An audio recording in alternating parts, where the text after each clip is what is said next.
ओम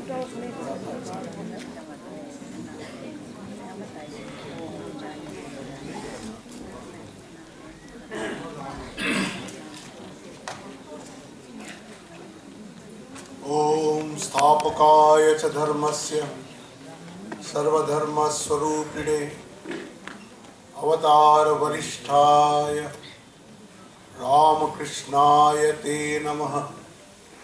जननीं शारदां देवीं रामकृष्णं जगद्गुरुं पादपद्मे त्वयोश्रित्वा प्रणमामि मुहुर्मुहुः। नमः श्रीयतिराजाय विवेकानंद सूरये सच्चित्सुखस्वरूपाय स्वामिने तापहारिणे। এতক্ষণ আপনারা এই স্বামীজির ওপরে একটা সুন্দর গীতি আলেখ্য শুনলেন।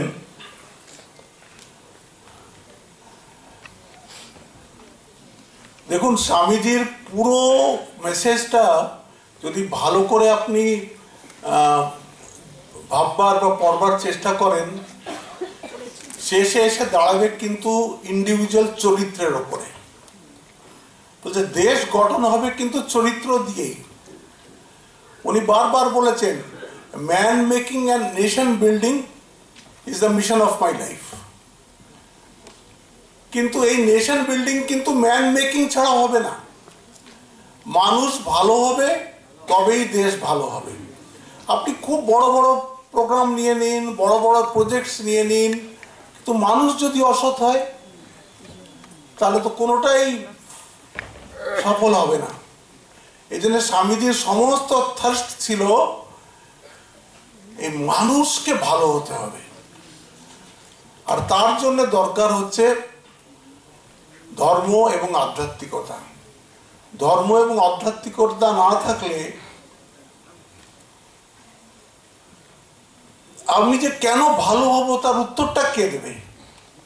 যদি আপনি একটা বাচ্চাকে বলেন সবসময় সত্য কথা বলো, সে বাচ্চা যদি প্রশ্ন করে যে কেন সত্য কথা বলবো, আপনার কাছে কোনো তার উত্তর আছে? যদি আপনি বাচ্চাকে বলেন এই পরের জিনিস নিবি না, সে বলে যদি পরের জিনিস নিলে কি হয়, আপনার কাছে কোনো উত্তর আছে? এই উত্তর ধর্ম এবং আধ্যাত্মিকতা দেয়।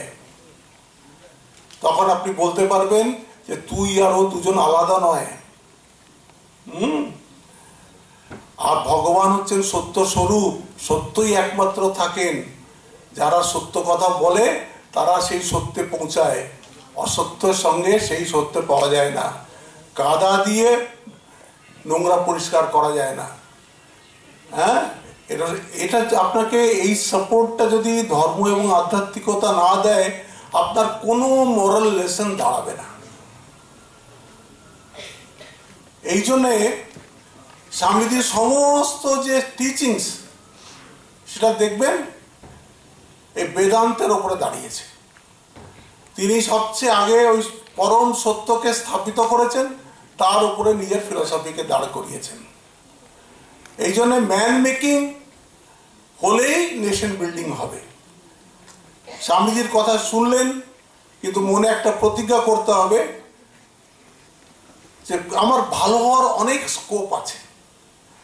আমি ভালো বটে, কিন্তু আরো অনেক অনেক স্কোপ আছে এবং আমি ভালো হব। এইটা যদি মনের মধ্যে থাকে তাহলে আপনি সত্যিই ভালো মানুষ হবেন। আর আমরা যদি সবাই ভালো মানুষ হই, এই সমাজটা, দেশটা সত্যিই ভালো হবে। শুধু আলু 1 টাকা কিলো পাওয়া গেল কি চাল 1.5 টাকা কিলো পাওয়া গেল, তার উপরে দেশ দাঁড়ায় না। মানুষের চরিত্রের উপরে দেশ দাঁড়ায়। স্বামীজি বলেছেন যে একটা দেশ কেমন তা যদি জানতে হয় তাহলে দেখো সেখানকার মানুষগুলোর চরিত্র কেমন। এই চরিত্রটা হচ্ছে আসল। সেইটা আমাদেরকে এই ঠাকুর মা স্বামীজির অনুধ্যান করে করে বুঝতে হবে। এদের কথাগুলো হচ্ছে সব আপনার ইন্ডিভিজুয়াল ডেভেলপমেন্টের জন্য, আর তার জন্য আমাদের ধর্ম এবং আধ্যাত্মিকতার সাহায্য চাই। যাই হোক, আমাকে এরা বলেছে কিছু বলতে, তাই ভাবছিলাম কি বলি। তো আমি এই ভাগবত এর তৃতীয় স্কন্ধ, আপনারা জানেন বোধহয় ভাগবত, টোটাল ভাগবতটা 12টা স্কন্ধে ডিভাইডেড। 12টা তার মধ্যে স্কন্ধ আছে, 12টা পোর্শন আছে। তার মধ্যে তৃতীয় পোর্শনটা আমি নিয়েছি। এই তৃতীয় পোর্শনের মধ্যে শেষের দিকে একদম, এতে 33টা অধ্যায় আছে তৃতীয় স্কন্ধে। তার মধ্যে একদম শেষে 25 অধ্যায় থেকে শেষ অবধি প্রায় 32 অবধি কপিল দেবহূতি সংবাদ আছে। কপিল হচ্ছে ছেলে, দেবহূতি হচ্ছে তার মা, কিন্তু গুরু হচ্ছেন এখানে সেই ভগবান কপিল।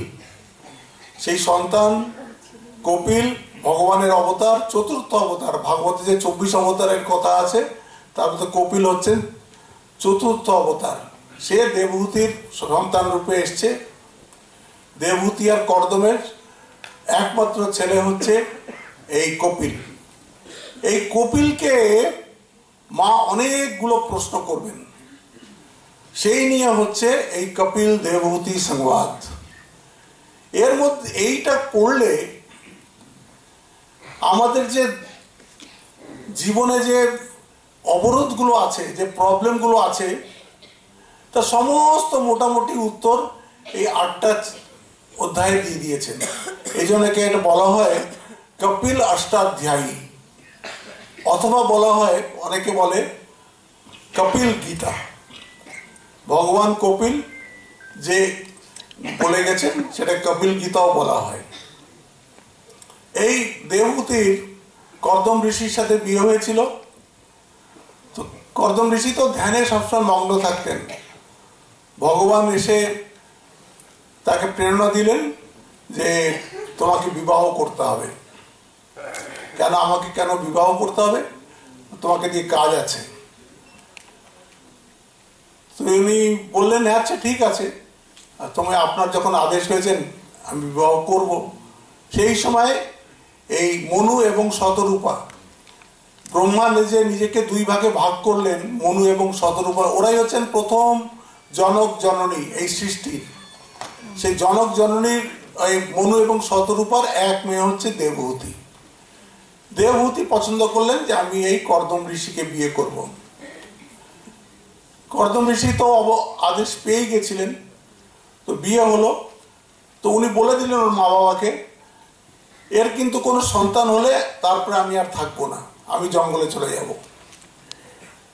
তো দেবহূতি বলল আমি এতে রাজি আছি। তো বহুদিন তো দেবহূতিকে নেগলেক্টই করেছেন উনি তো অপসাই করেন। তারপরে যা হোক, যখন দেখলেন একদম জীর্ণ শীর্ণ হয়ে গেছেন, দেবহূতিকে চেনা যাচ্ছে না, তখন এর একটু অনুশোচনা হলো কর্দম ঋষির। তা বললেন যাও তুমি এই পুকুরে গিয়ে স্নান করে এসো। তো সেই স্নান করে আসতেই একদম দেবহূতি আবার পূর্ণ যৌবনা হয়ে গেলেন।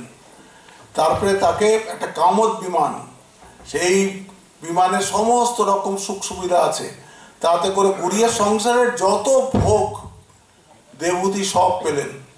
ওইখানে তার 9টি সন্তান মেয়ে হলো, 9টি মেয়ে। একটি করে মেয়ে হয়। আর কর্দম ঋষি বলে যে এবার আমি চলে যাই। বলছে না না, আরো তো এই একটা মাত্র মেয়ে হয়েছে কি 2টো মেয়ে হয়েছে, 9টা মেয়ে হলো। এই 9টা মেয়ের 9 জন মহর্ষির সাথে বিয়ে হলো। ব্রহ্মার 10 জন মানস পুত্র আছে, তার মধ্যে এক নারদ ছাড়া যে বাকি 9 জন, তাদের সাথে এই 9 বোনের বিয়ে হলো। তারপরে কর্দম ঋষি বলছে আমি চলে যাই। বলে আপনি চলে যাবেন, মেয়েদের তো বিয়ে হয়ে গেছে, আমি কি নিয়ে থাকবো? তখন এই কপিল অবতরিত হবেন।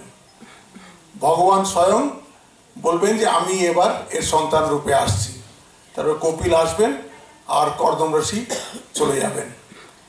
তারপরে কপিল আর কপিলের মা আছেন, দেবহূতি আছেন। একদিন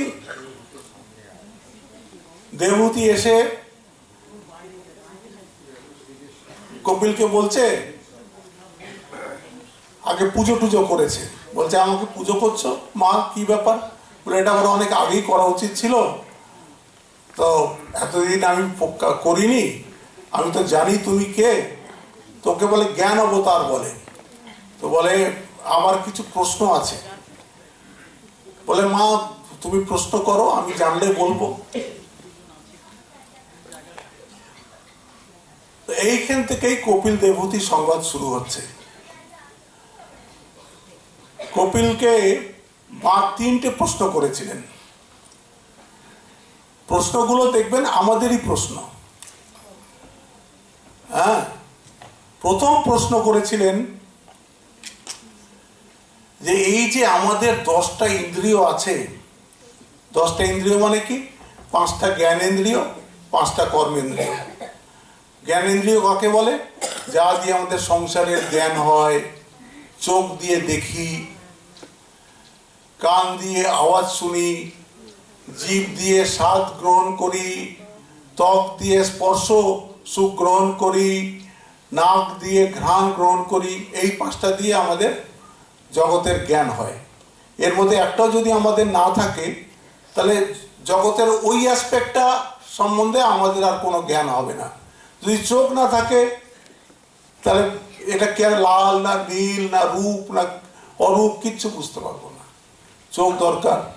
কান যদি না থাকে কোনো শব্দ শুনতে পাবো না। কেউ প্রশংসা করলেও শুনতে পাবো না, কেউ নিন্দা করলেও শুনতে পাবো না। তো এই জন্য এই 5টা দিয়েও আমাদের জ্ঞান হয়। আর 5টা কর্মেন্দ্রিয় আছে। হাত নেওয়া দেওয়ার কাজ করে, পা যাওয়া আসার কাজ করে, মুখ কথা বলারও কাজ করে, আবার খাওয়ারও কাজ করে। আর 2টো গুপ্তাঙ্গ আছে, পায়ু আর উপস্থ। এই 5টা হলো কর্মেন্দ্রিয়। দেবহূতির প্রশ্ন হলো এই 10টা ইন্দ্রিয়কে আমি সব রকমের ভোগ দিয়েছি। দেখুন এটা কিন্তু আমাদেরই প্রশ্ন, এটা শুধু একা দেবহূতির প্রশ্ন নয়। বলছে যত রকম জাগতিক সুখ হয় আমি এই 10টা ইন্দ্রিয় দিয়ে সমস্ত সুখ গ্রহণ করেছি। কিন্তু এদের তো খিদেই মেটে না। চোখ আরো দেখতে চায়, কান আরো শুনতে চায়, জিভ আরো নানান রকমের স্বাদ নিতে চায়। এদের তো কি বলে কোন রকম মানে এদের যে তৃপ্তি বলে কোনো কিছু নেই। ক্রমাগত যাই তুমি দাও ওরা আরো চাই, আরো চায় চায়। এখানে খুব সুন্দর শ্লোক আছে সেটা নিয়ে। निर्विन्नाम नितराम भूमन असदिंद्रिय दर्शनात् येन संभाव्य मानेन प्रपन्नंदम तम प्रभो। दुष्ट इंद्रिय बर्गेर विषय भोगेर प्रति अत्यधिक लालसा बशत आमी अत्यधिक ग्लानि बोध करছি। মা বলছেন এই দুষ্ট ইন্দ্রিয় বর্গের বিষয় ভোগের প্রতি অত্যধিক লালসা বশত আমি গ্লানি অনুভব করছি। ওই সকল ইন্দ্রিয় ব্যাপার পূরণ করিতে যাইয়াই আমার এই মোহ অন্ধকারময় সংসার যাতনা ভোগ করিতে হইতেছে। আমাদের জীবনটা কি আপনি মনে করুন, শুধু কিছু ভোগ, আর সেই ভোগ করার জন্য তার পেছন পেছন ছোটা, এটাই তো। আরেকটা ভাগবতে আরেক জায়গায় আছে, প্রহ্লাদ বলছেন যে 10টা ইন্দ্রিয় যেন এমন যেন একটা মানুষের 10টা বউ। কারোর যদি 10টা বউ হয় তাহলে তার কি অবস্থা হবে? এই হাতটা ধরে টানবে, আরেকটা হাত ধরে টানবে, একজন মাথা ধরে টানবে, তাকে তো বাঁচতে দেবে না যার 10টা বউ। একটা গল্প আছে যে একটা চোর সে এক বাড়িতে চুরি করতে ঢুকেছে। চুরি করতে ঢুকে সেই লোকটার আবার 2টো বউ। চুরি করতে ঢুকেছে, আর যে ঘরে চুরি করছে সেই ঘরেই দেখছে যে সেই বউ স্বামীকে খুব করে বকছে। হ্যাঁ, তোমাকে এইটা আনতে বলেছিলাম, সেইটা আনতে বলেছিলাম, তুমি আনোনি, এই করনি, তুমি রোজ ভুলে যাও। বলছে কালকে নিয়ে আসবো, কালকে নিয়ে আসবো। গতকালও তুমি তাই বলেছিলে যে নিয়ে আসবো, আজকেও আনলে না। এখন চোর শুনছে এইসব কথা, এইসব শুনে সে মুখটাকে চেপে রেখেছে, হাসিটাকে যাতে বেরিয়ে না যায়। কিন্তু ওই ভদ্রলোকের অবস্থা দেখে ওর হাসি চাপতে পারেনি, সে খিলখিল করে হেসে ফেলেছে। যেই হেসে ফেলেছে চোর ধরা পড়ে গেছে।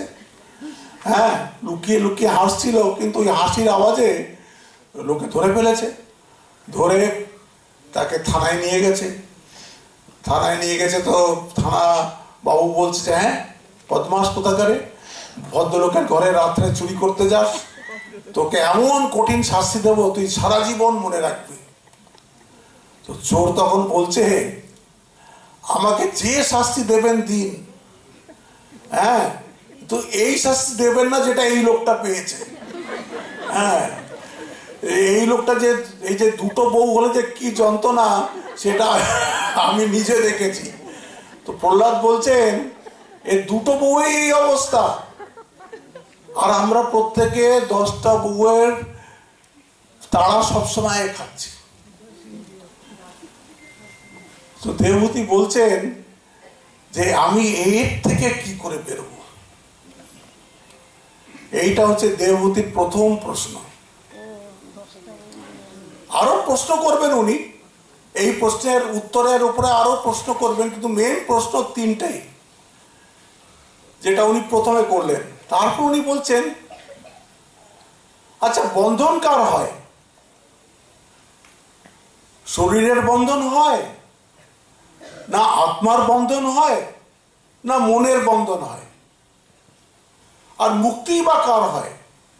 শরীরের মুক্তি হয়, না আত্মার মুক্তি হয়, না মনের মুক্তি হয়? আমরা সবসময় মুক্তির কথা বলি না, তো এখানে দেবহূতির এটাই প্রশ্ন, বন্ধনটাই বা কার? শরীর, মন না আত্মার? আর মুক্তিটাই বা কার? শরীর, মন না আত্মার? কার মুক্তি? এটা হলো তার দ্বিতীয় প্রশ্ন, মুক্তিটা কার হয়। আর তৃতীয় প্রশ্ন, যে চঞ্চল মনকে কি করে বশে আনা যায়। এটা তো আমাদের সবারই প্রশ্ন। এই 3টাই আমাদের সবারই প্রশ্ন।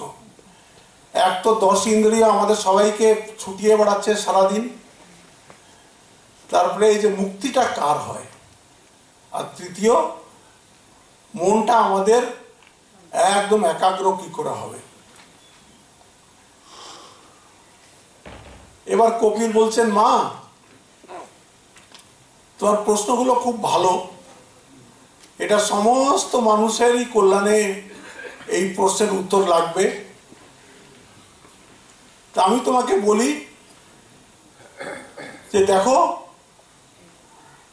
এই ইন্দ্রিয়কে যদি তুমি সংযত না করো,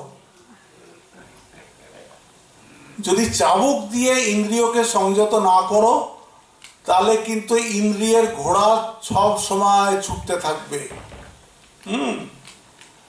আমাদের কঠোপনিষদেও আছে যে একটা রথের 5টা ঘোড়া আছে, হ্যাঁ, আর সেই রথ এর যে লাগাম, সেই লাগাম যদি ঢিলে হয়ে যায় তো রথকে যে কোথায় নিয়ে যাবে তার ঠিক নেই।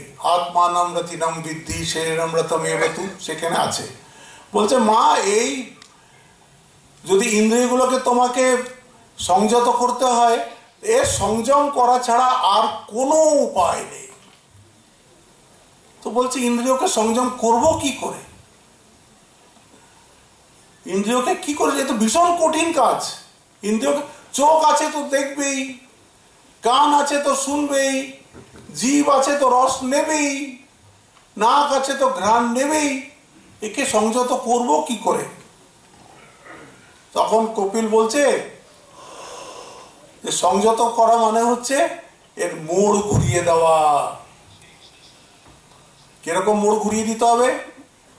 আমাদের দেখুন বেদে প্রার্থনা আছে, ভদ্রং কর্ণেভিঃ শৃণুয়াম দেবাঃ ভদ্রং পশ্যেমাক্ষভির্যজত্রাঃ। মানে কি? কান দিয়ে যেন আমরা সবসময় ভদ্র কথা শুনি,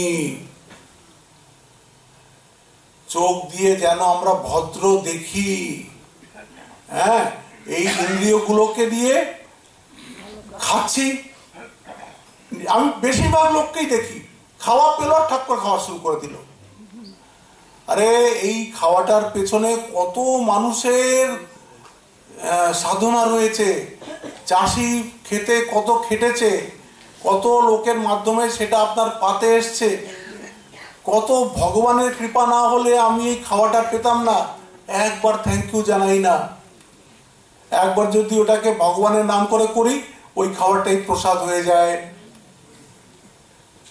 বলছে মা দেখবে তো তুমি ভগবানের রূপ দেখো, মন্দিরে যাও, অন্তর্মুখ হয়ে ভেতরে ধ্যান করো, সব সময় ভগবানকে দেখার চেষ্টা করো।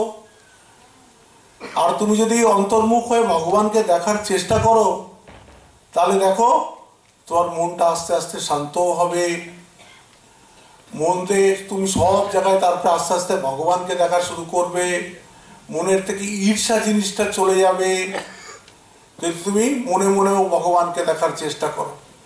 বলছে চোখ দিয়ে ভগবানকে দেখো, মন্দিরে যাও, যতবার পারো মন্দিরে যাও, হ্যাঁ খাবে তো ভগবানকে ভোগ লাগিয়ে খাও, শুনবে তো ভগবানের কথা শোনো, এরকম করে বলছে এই ছাড়া এই দুষ্ট ইন্দ্রিয়গুলোকে আর সংযত করার অন্য কোনো উপায় নেই।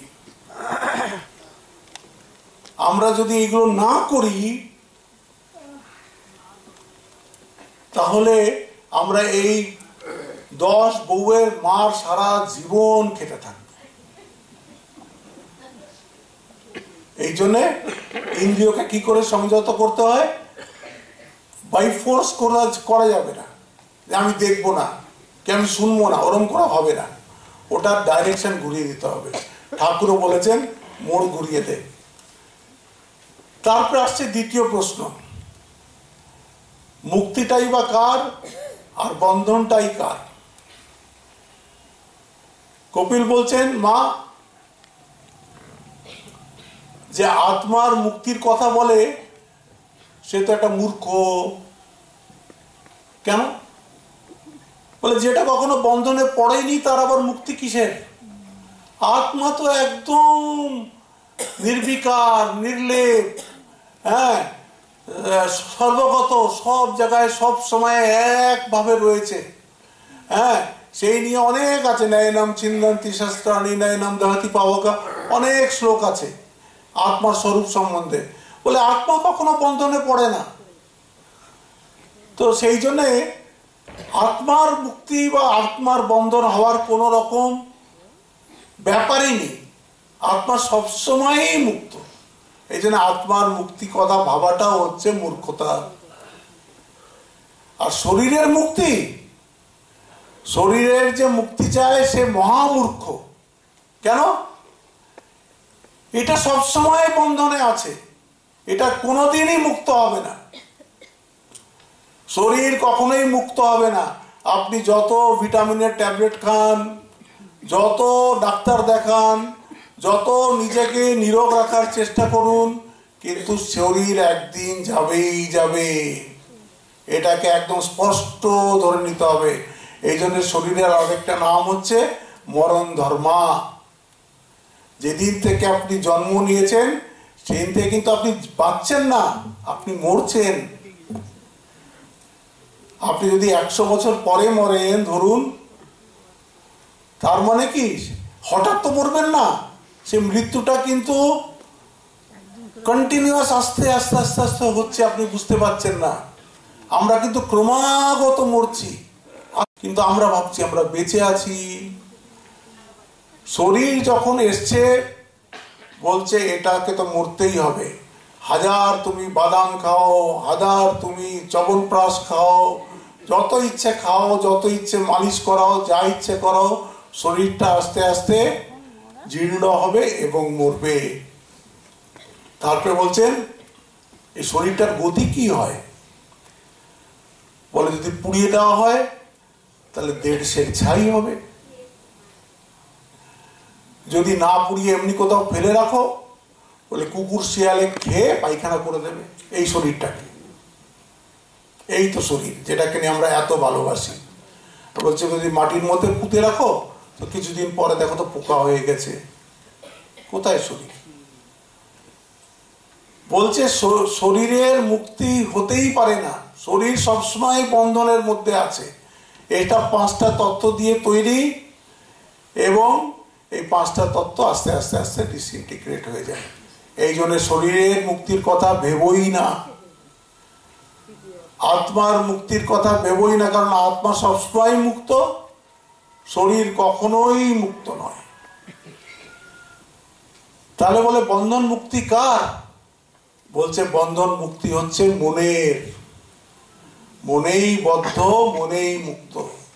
উপনিষদে একটা মন্ত্রই আছে, মানে এব মনুষ্যানাম কারণম বন্ধ মোক্ষয়। মনটাই হচ্ছে মুক্তি এবং বন্ধনের কারণ। বদ্ধায় বিষয়াসক্তম, যেটা বিষয় আসক্ত মন সেটা বদ্ধ। নির্বিষয়ম মুক্তম স্মৃতম, যেটার মধ্যে কোনো বিষয় বাসনা নেই সেই মনটা হচ্ছে মুক্ত।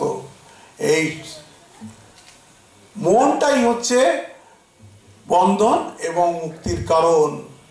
যেমন একটা তালা, দেখুন ওই একই তালা দিয়ে তালাটা লাগানোও যায় চাবি দিয়ে, আবার একটা সেম চাবি দিয়েই আবার তালাটাকে খোলাও যায়। এই মনটাই আপনাকে সংসারে জড়াতেও পারে, আবার এই মনটা আপনাকে সংসার থেকে মুক্তও করতে পারে। মানে এব মনুষ্যানাম কারণম বন্ধ মোক্ষয়। হ্যাঁ, বদ্ধায় বিষয়াসক্তম নির্বিষয় মুক্তম স্মৃতম। যেদিন এটা নির্বিষয় হতে পারে, বলছে মা বলছেন যে এ তো খুব কঠিন কথা বলে দিলে, মনকে আমি কি করে নির্বিষয় করব? মনকে তো মনের মধ্যে তো সবসময় বিষয় আসছেই, মনটাকে নির্বিষয় করব কি করে? তখন কপিল বলছেন, দেখো শাস্ত্রে অনেক উপায় বলা আছে, আমি একটা তোমাকে সোজা উপায় বলে দিচ্ছি। কি উপায়? বলে সৎসঙ্গ করো, সৎসঙ্গ করো, ভালো যেখানে ভগবানের কথা হয় সেইখানে যাও। বলে সেখানে গেলে কি হবে? বলে যখন তুমি ভগবানের কথা শুনবে তখন তোমার সেই কথা কান দিয়ে হৃদয়ের মধ্যে যাবে। ভালো না লাগলেও শোনো, শুনতে শুনতে শুনতে শুনতে শুনতে শুনতে একসময় একটা সংস্কার তৈরি হবে, না ভগবান আছেন। তখন আপনারা এই ঠাকুরের জীবনী পড়বেন, ভালো করে পড়বেন, তখন বুঝতে পারবেন ভগবান মানে হচ্ছেন অনন্ত, এবং সেই অনন্তকে হৃদয়ের মধ্যে অনুভব করা যায়। কিন্তু তার জন্য তো চেষ্টা চাই, তার জন্য তো ক্রমাগত শুনতে হবে, সেরকম করে নিজেকে তৈরি করতে হবে। আর যখন আপনি তৈরি করবেন, বলছে ওই শুনতে শুনতে শুনতে শুনতে তারপরে হৃদয়ের মধ্যে ভক্তি আসবে। এইবার কপিল ভগবান অনেক ভক্তির কথা বলবেন, সেটা আমি পরে আসবো, ভক্তির কথাটাই পরে আসবো। উনি আরেকটা কথা বললেন, আর এটা এটা বলেনি তার আগে। এই বলছেন সৎসঙ্গ করতে হবে, সৎসঙ্গ করতে হবে। তো আমরা সৎ লোক কোথায় পাবো যে এরকম এইসব কথা আমাদেরকে শোনাবে? তো এখানে ভাগবত বলছেন তিতিক্ষবা, এইসব হচ্ছে লক্ষণ তার, যে সৎ ব্যক্তি যার কাছে তুমি যাবে। কারুণিকা মানে তার খুব সহ্য শক্তি আছে, 1 নম্বর গুণ। 4টে শ্লোকে বলেছেন। করুণা আছে, কম্প্যাশন আছে। সুহৃদ, সুহৃদ মানে হচ্ছে সে সত্যি সত্যি আমার ভালো চায়। সুহৃদ সর্বদেহী নাম। তারপরে বলছে আজাদ শত্রুবা, তার কোনো শত্রু নেই। শান্তা সাধবা সাধু ভূষণা। বলছেন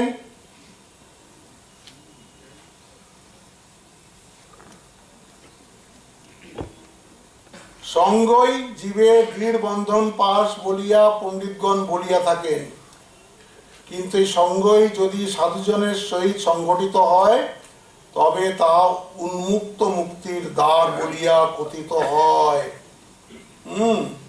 তারপরে বলছেন যে সকল লোক ক্ষমাশীল, দয়ালু, সকল প্রাণীর হিতাকাঙ্ক্ষী, কারো সহিত শত্রুতা করেন না, শান্ত ও সরল স্বভাব সম্পন্ন এবং সজ্জনের প্রতি সম্মান পরায়ণ, তাহারা সাধু। যারা ভগবানের প্রতি অচলা ভক্তি পরায়ণ এবং আমারই জন্য সর্বকর্ম সমস্ত আত্মীয় বান্ধব ত্যাগ করিয়াছেন, তাহারাই সাধু। এখন প্রশ্ন এখানে আসবে, এই বহরমপুর শহরে এরকম লোক কোথায় পাবো? এটাই তো প্রশ্ন আসবে, যে সাধু সঙ্গ করতে বলছে কিন্তু এরকম লোক কোথায়? তা আমাদের গুরুজনরা বলতেন সবচেয়ে বেস্ট সাধু সঙ্গ হচ্ছে রামকৃষ্ণ কথামৃত। রামকৃষ্ণ কথামৃতের মধ্যে ঠাকুর স্বয়ং বসে রয়েছেন, আর ঠাকুর থেকে বড় সাধু আর এই জগতে হয়নি। ঠাকুরের কথা বারবার বারবার পড়ুন, বারবার বারবার অধ্যয়ন করুন, আর আপনার মনের মধ্যে যখন যে দেখবেন প্রশ্ন আসছে তার উত্তর ঠাকুর স্বয়ং দিয়ে দিচ্ছে। হ্যাঁ, কিন্তু সৎসঙ্গ ভীষণ দরকার। যারা আশ্রমে আসতে পারেন, এই বহরমপুরে দুটো আশ্রম আছে, আমাদেরও আশ্রম আছে, আবার এই মাতাজি বসে আছেন এদেরও আশ্রম আছে, ওসব জায়গায় পাঠটাট হয়, সেখানে আপনারা যেতে পারেন। যদি না যেতে পারেন ঘরে করুন, কিন্তু আপনাকে করতে হবে। কেন করতে হবে? যদি আপনি সত্যে না থাকেন আপনার অজান্তেই আপনি মিথ্যার মধ্যে চলে যাবেন। যদি আপনি ভগবানের দিকে না যান আপনার অজান্তেই আপনি জগতের মধ্যে চলে যাবেন। সব সময় তাহলে পলিটিক্স নিয়ে কথা, এই নিউজ শুধু বারবার শুনবেন, খবরের কাগজ বারবার দেখবেন, তো তখন বলবেন এটা কি খারাপ? খবরের কাগজ দেখা কি নিউজ দেখা খারাপ নয়, তো জীবনের উদ্দেশ্য থেকে অনেক দূরে চলে যাবেন। তাহলে একটা সময় ভীষণ ফ্রাস্ট্রেশন আসবে। কেন? আপনার একটা এক্সপেকটেশন আছে, সোসাইটিটা এরকম হওয়া উচিত, মানুষগুলো এরকম হওয়া উচিত, কোনোটাই মিলবে না। তখন আপনারা কি ভাবেন, আচ্ছা এই গভর্নমেন্টটা বোধহয় করতে পারল না, আরেকটা গভর্নমেন্টকে দিই, সেই গভর্নমেন্টও করতে পারলো না, আরেকটা গভর্নমেন্টকে দিই, এই করতে করতে এক সময় একদম ফ্রাস্ট্রেটেড হয়ে থাকবেন। এটা ফ্রাস্ট্রেটেড হওয়ার জায়গা নয়। হ্যাঁ, এইখানে ভগবানকে অনুভব করতে হবে। এই জীবনে এই আমরা যেখানে আছি সেখান থেকে যদি আমরা ভগবানকে অনুভব না করতে পারি তাহলে আমাদের কিন্তু এই চান্সটা বৃথা গেল। আর তার জন্যই শাস্ত্র আমাদের বারবার করে বোঝায় যে দেখো জীবনটাকে বৃথা নষ্ট করো না। নায়ম দেহ দে বাজাম লোকে কষ্টান কামান হারাতে বীর বুঝাঙ্গিয়ে, ঋষভদেব এই ভাগবতেই আছে। সে ছেলেদের বলছে দেখো এই শরীরটা ভোগের জন্য নয়, এই শরীরটা হচ্ছে ভগবানের উপস্থিতি নিজের অন্তরে অনুভব করবার জন্যে, করতেই হবে। জীবনটাকে যদি আপনি খুব সুন্দর বানাতে চান তাহলে আপনাকে জীবনের এই ভগবানকে হৃদয়ের মধ্যে আনতেই হবে, আর তার জন্য অন্তর্মুখ হতে হবে। অন্তর্মুখ হতে হলে এই ইন্দ্রিয় বর্গগুলোকে শান্ত করতে হবে, মনকে শান্ত করতে হবে, না হলে তো ভেতরে দেখতে পাবেন না। তো এ করতেই হবে। 100% পপুলেশন পৃথিবীতে যত মানুষ আছে তার সমস্ত ওষুধ কিন্তু এইখানেই আছে। সব মানুষ যে শান্তির জন্য দৌড়ে বেড়াচ্ছে, কষ্ট করে বেড়াচ্ছে, এদিক ওদিক খুঁজে বেড়াচ্ছে, পাবে না। কারণ যেখানে আছে সেখানে খুঁজছে না। এই জন্য কপিল বললেন যে মা তোমাকে কিন্তু সাধু সঙ্গ করতে হবে, সাধু সঙ্গ না করলে তুমি কিন্তু তোমার জীবনে ভগবান আসবেন না। তারপরে বলছেন যারা আমার সম্বন্ধীয় পবিত্র কথা সর্বদা শ্রবণ বা কীর্তন করেন এবং যাহাদের চিত্ত আমার প্রতি একাগ্রতাময়, সেই সকল ব্যক্তিদিগকে ত্রিবিধ তাপ রাশি সন্তপ্ত করিতে পারে না। ত্রিবিধ তাপ রাশি কি? আমরা তিনটে তাপে সবসময় চলছি। একটাকে বলি আমরা আদি ভৌতিক, একটাকে বলি আমরা আদি দৈবিক, আর একটাকে বলি আধ্যাত্মিক। আদি ভৌতিক মানে কি? যেটাই আমি কষ্টের কারণটা জানি, যে এর কারণে আমি কষ্টটা পেলাম, অমুকের জন্য আমি এই কষ্টটা পেলাম, সেগুলো সব আদি ভৌতিকের আন্ডারে আসবে। আদি দৈবিক কি? তার কারণ জানি না, তখন আমরা বলি কি ভগবান দিয়েছেন, সেগুলো হচ্ছে আদি দৈবিক। আর আধ্যাত্মিক কাকে বলে? মনই যখন কষ্ট দেয়। আজকাল বেশিরভাগ লোককে মনই কষ্ট দেয়, বলতে বোর হচ্ছি, তা কি করব, যাই একটু মলে ঘুরে আসি। হ্যাঁ, বোর হচ্ছি, কি করব, যাই একটু শপিং করে আসি। বোরই হচ্ছে তারা। কেন বোর হচ্ছে? এই আধ্যাত্মিক। এই জন্যে এই ভগবানের কাছে গেলে এই তিনটে দুঃখ থেকেই মানুষ ছুটকারা পেতে পারে, আলাদা হতে পারে। তাই বলছেন যে তুমি মা সাধু সঙ্গ তোমাকে করতে হবে। তারপরে বলছেন এই ভক্তি যোগটা কি? হ্যাঁ, খুব সুন্দর সুন্দর কথা আছে এতে। সেই ভক্তি যোগের কথাই আগে বলি, তারপরে পরেরটা বলবো।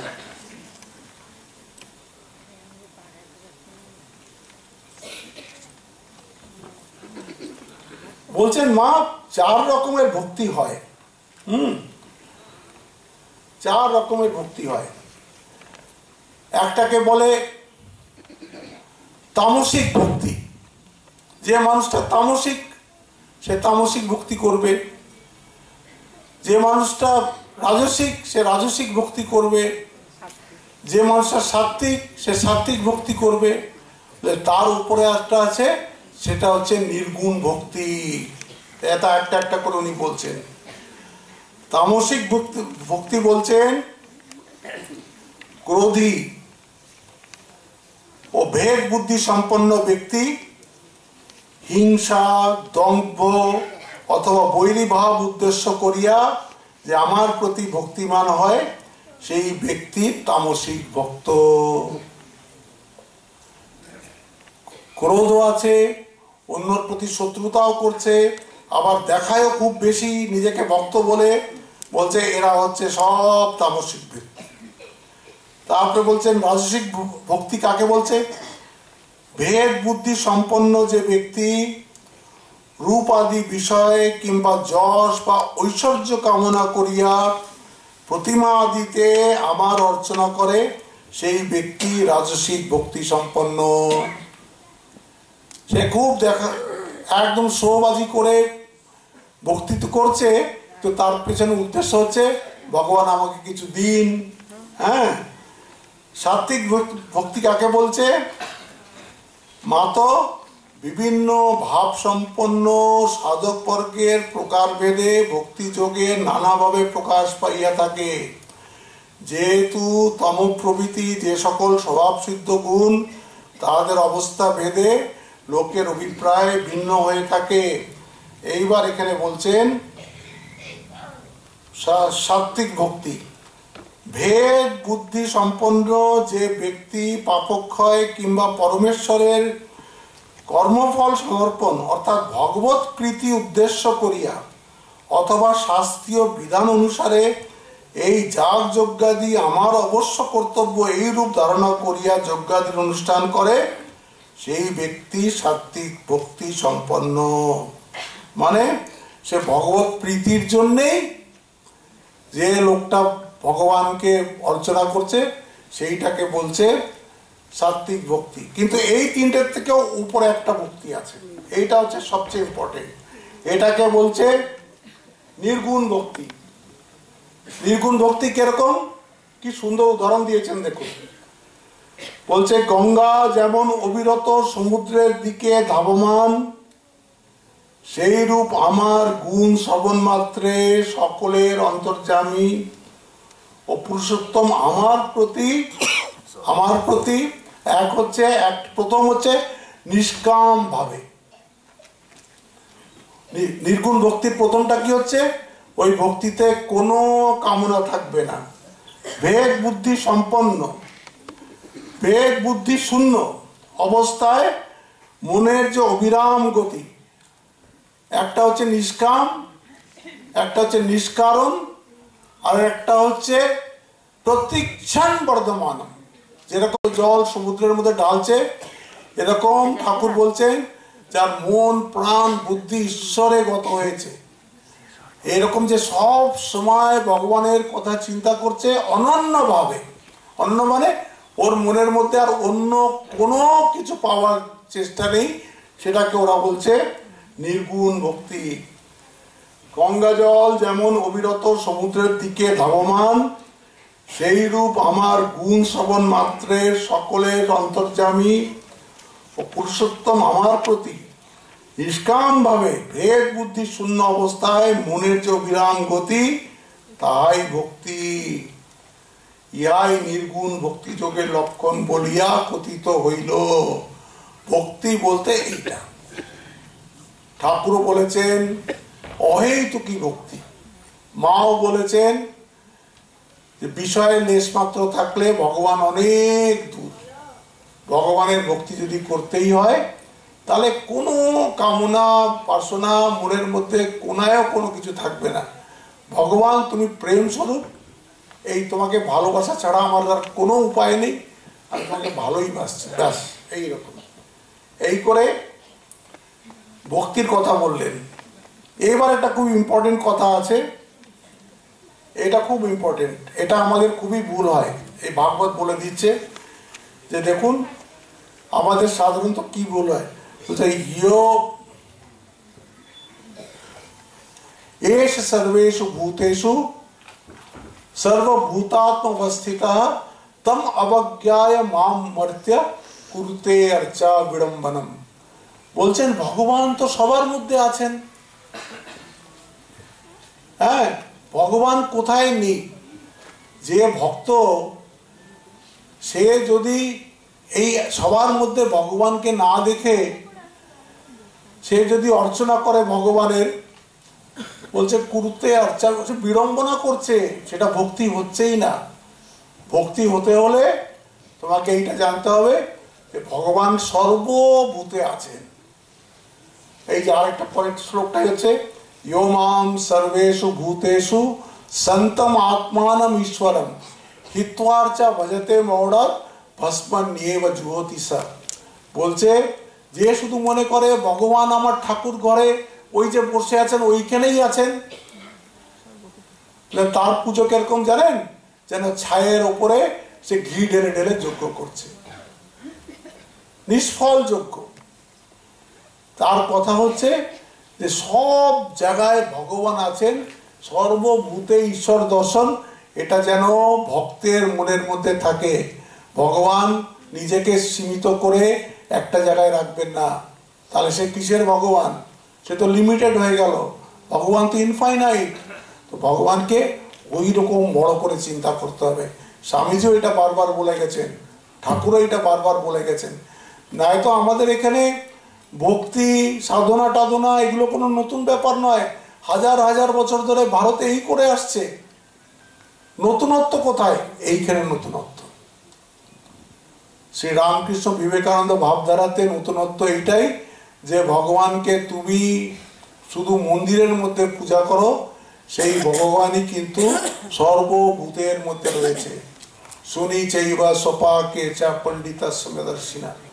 বলছে প্রত্যেকটা প্রাণীর মধ্যে সেই ভগবান রয়েছেন। তার মানে তোমাকে প্রাণীকে পূজার বেদিতে বসিয়ে পুজো করতে হবে না। তার বলার মানে হচ্ছে কাউকে কষ্ট দিও না, যে যেখানে আছে ভালো থাকুক। হ্যাঁ, কাউকে কষ্ট দিও না। হ্যাঁ, অনেকে কুকুর কোলে করেই ঘুরে বেড়াচ্ছে, যদি বেশি বলো তো বলে কুকুরের মধ্যে তো ভগবান আছে। ওইটা শাস্ত্র বলছে না। তোমার কুকুরের মধ্যে ভগবান আছে, আর রাস্তায় যে এত কুকুর ঘুরে বেড়াচ্ছে তাদের মধ্যে ভগবান নেই? সবার মধ্যে ভগবান আছে। তাই জন্য এই লাস্ট শ্লোকটা খুব ভালো। আহম সর্বেষু ভূতেষু ভূতাত্মানম কৃতালহম আহার্যে দান মানাভ্যাম मैत्रा भिन्नेन चक्षुषा। এটা রঙ্গনাথনজির খুব প্রিয় শ্লোক ছিল। अथ मां सर्वभूतेषु भूतात्मानं कृतालयम् आर्ये दानमानाभ्यां मैत्रा भिन्नेन चक्षुषा। কি সুন্দরের অর্থ। অতএব আমি সর্বময় এবং সর্বভূতে অবস্থিত ইয়া বুঝিয়া সমদর্শিতা সুহৃদ ভাব দান ও সম্মান প্রদর্শন ইত্যাদি দ্বারা আমাকে অর্চনা করিবে। হ্যাঁ, তাই জন্যই তো ঠাকুর বলতে পেরেছেন যে জীবে আবার দয়া কি রে, এ তো শিবজ্ঞানে জীব সেবা। এইটা হচ্ছে সেই শ্লোকের শাস্ত্র প্রমাণ। এইখানে ভাগবতে বলেছেন अथ मां सर्वभूतेषु भूतात्मानं कृतालयम् आर्ये दानमानाभ्याम मैत्रा भिन्नेन चक्षुषा। এইসব ভক্তির কথা হয়ে গেল, আমার সময় প্রায় হয়ে আসছে। তারপরে বলছেন মা এই ছাড়া, তোমাকে ভক্তির কথা তো বললাম, কিন্তু এই ছাড়া আবার অষ্টাঙ্গ যোগের কথাও বলেছে মনকে নিয়ন্ত্রণ করার জন্য। তার মধ্যে ইয়ম আছে, নিয়ম আছে, আসন আছে, প্রাণায়াম আছে, ধারণা, ধ্যান এইসব আছে। তাই বলছে যে ওইটাও একটা উপায় আছে। তাই বলছেন ওটা আমি একটু পড়ে দিই।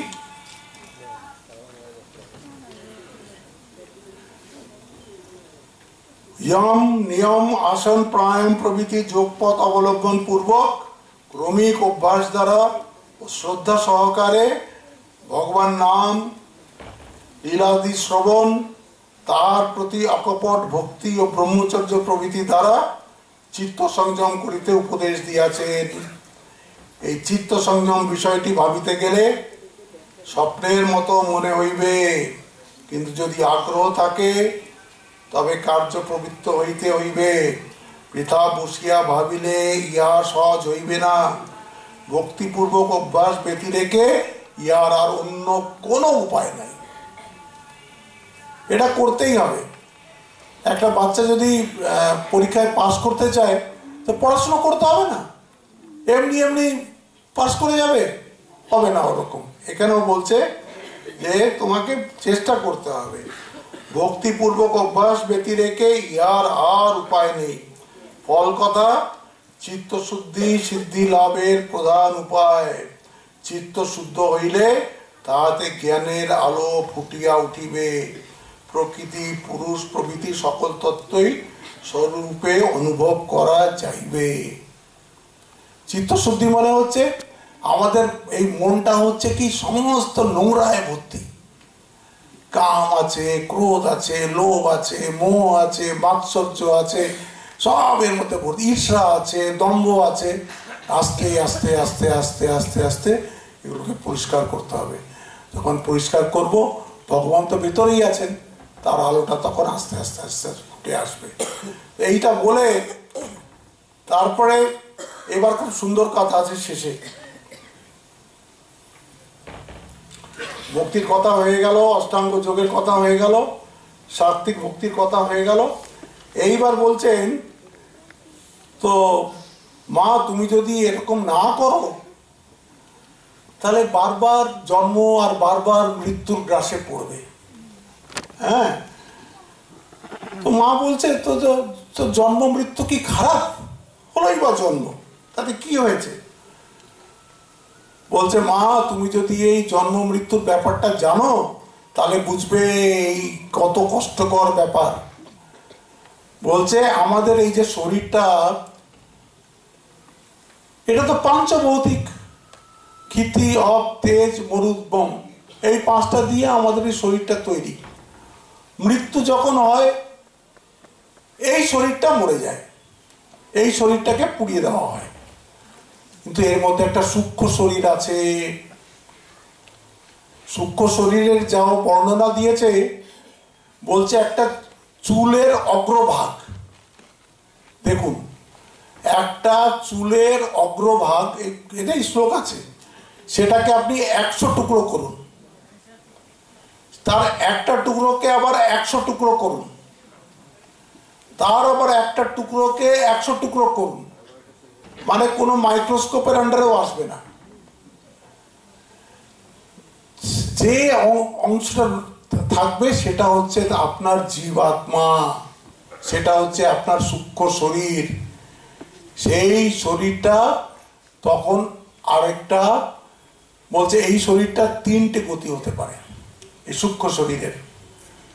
যে পাপ করেছে তার পাপময় শরীর হবে এবং সে নরক ভোগ করবে। নরকেরও বর্ণনা আছে নানান রকমের, সে না জেনে আর কাজ নেই, সে ভাগবত পড়ে নেবেন, 27 রকমের নরকের বর্ণনা আছে। বলছে যে ভালো কাজ করেছে, পুণ্য কাজ করেছে, তারা দেব শরীর পাবে, তারা স্বর্গে যাবে। তারপরে যখন ক্ষীণে পুণ্যে মর্তে লোকম বিশান্তি, যখন পুণ্য ক্ষীণ হয়ে যাবে তখন আবার মানুষ হয়ে জন্ম হতে হবে। আর যারা খুব ভগবানের ভক্তি করেছে এই শরীর নিয়ে, তারা তো মুক্ত হয়ে যাবে। তো 3 রকমে এই শরীরের গতি হয়, হয় পাপ শরীর হবে, নয় দেব শরীর হবে, আর নয় তো মুক্ত হয়ে যাবে। বলছে এই যে যখন সে ভোগটা ভুগে নিল নরকে বা স্বর্গে, তারপরে এই জীব আবার এই মনুষ্য লোকে আসবে। আসবে কিরকম? কোন শস্যের মধ্যে আসে, ধানের মধ্যে আসবে, গমের মধ্যে আসবে, সর্ষের মধ্যে আসবে। এর মধ্যে ওই বৃষ্টির মাধ্যমে ওই আসবে এবং সেটা কোনো পুরুষ খেয়ে তার থেকে তার বীর্য তৈরি হবে। বীর্যের একটা ছোট্ট কণা জীবাত্মা সমেত সেটা গিয়ে মাতৃগর্ভে প্রবেশ করবে। তারপরে এত সুন্দর দেখুন, আজকের সায়েন্স এটা এখন বুঝতে পারছে না যে এরা জানলো কি করে, হাজার হাজার বছর আগে এরকম হয়। বলে প্রথম রাত্রে ওটাকে বলে কালাল, যখন ওটা মাতৃগর্ভের সঙ্গে মিক্স হলো ওটা হলো কালাল।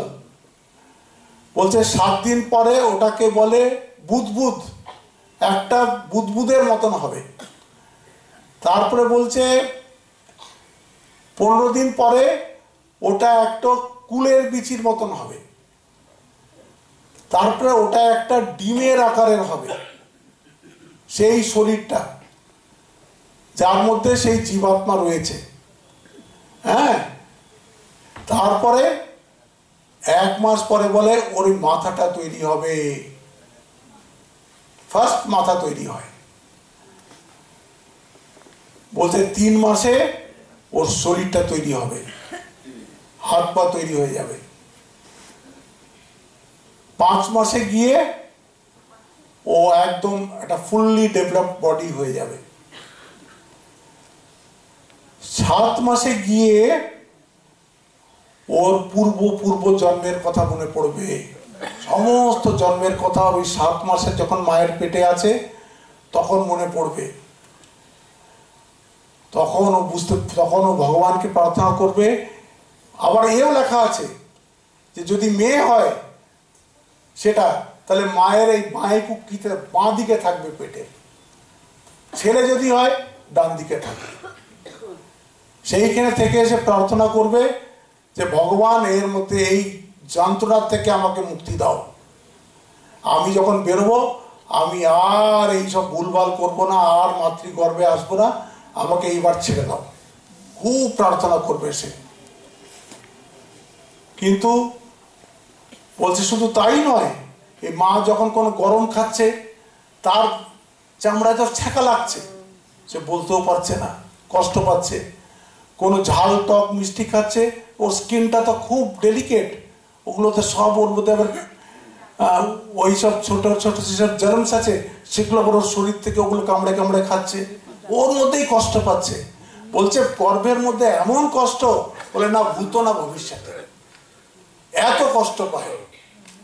আর ওইখানেই বলে, প্রার্থনা করে যে এইবার যখন আমি বেরিয়ে আসব তখন কিন্তু আমি আর তোমার ভজনা ছড়া আর কিচ্ছু করবো না, শুধু তোমাকে ডাকবো। ভগবান বলেন এখন বলছো বটে, কিন্তু বেরিয়ে এসে তুমি সব ভুলে যাবে। হয়ও তাই। আমরা যখন সে প্রাণবায়ুতে প্রেশার দেয় 10 মাস হয়ে গেলে, তখন আমরা বেরিয়ে আসি, বেরিয়ে এসে বেরিয়ে এসে তখন এ বলছে, মা বলছে তো বেরিয়ে এসে গেলে তো হয়ে গেল। বলে হয়ে গেল না, সে কোনো কষ্ট অনেক, হয়তো ছেলের খিদে পেয়েছে, হ্যাঁ, এত কিছু বলতে তো পারছে না, কাঁদছে, মা মনে করছে ওর হয়তো পেটে ব্যথা হয়েছে, ডাক্তারের কাছে নিয়ে চললো, মানে বলতে তো পারছে না ওর কি কষ্ট। বলে এরকম করে ওকে 6-7-8 মাস কাটাতে হয় শুয়ে শুয়েই। তারপর যখন কথা টথা বলা শুরু করে তখন সিএটি ক্যাট ডিওজি ডগ পড়া শুরু করে।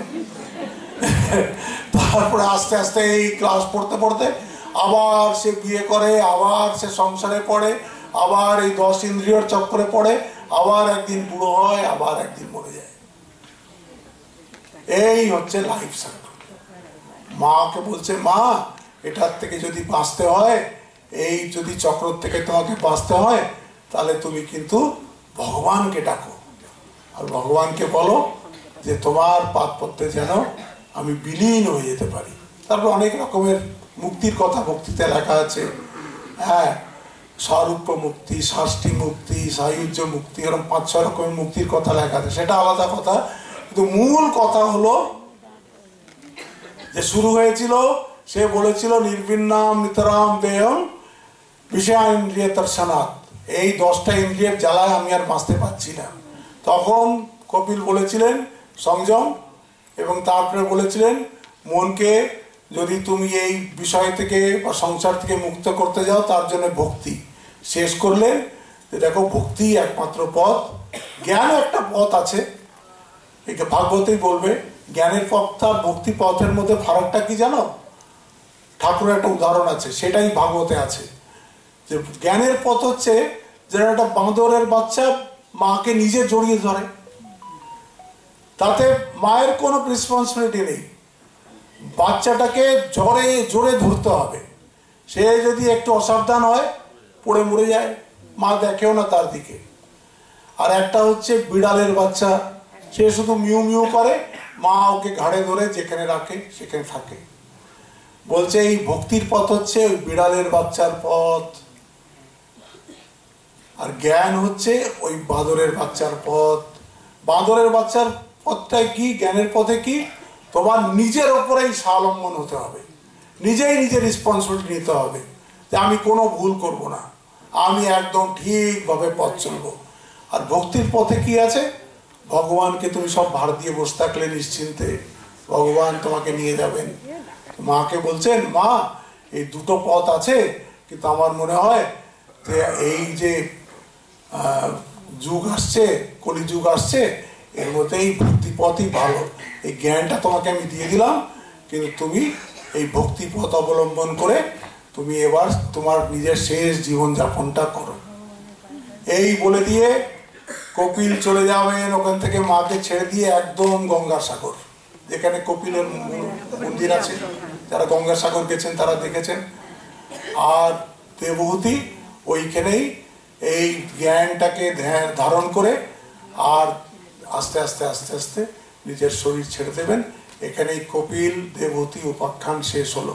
এতে অনেক আরো সাবজেক্ট আসবে, সকাম নিষ্কামেরও সাবজেক্ট আসে, তারপরে আরো অনেক মাঝে মাঝে দেবহূতি প্রশ্ন তুলবেন, সেগুলোকে কপিল উত্তর দেবেন। আমি মোটামুটি এই 8 অধ্যায়ে কি আছে এই কপিল দেবহূতি সংবাদ থেকে আপনাদেরকে বললাম। আপনাদের যাদের ইন্টারেস্ট আছে সেটাকে ঘরে গিয়ে ভালো করে পড়বেন, আর না যাটা ভাগবত কিনে নেবেন, এগুলো পড়া উচিত। এইসব যদি না পড়েন তাহলে ওই খবরের কাগজ ছাড়া আপনি আর ওর বাইরে বেরোতে পারবেন না সারা জীবন। ওই খবরের কাগজে যত মিথ্যে কথা আর টিভিতে যত মিথ্যে কথা, ওই নিয়ে আপনাদের জীবন কেটে যাবে। হ্যাঁ, ওটা একটা মিথ্যের থেকে বেরোতে হবে।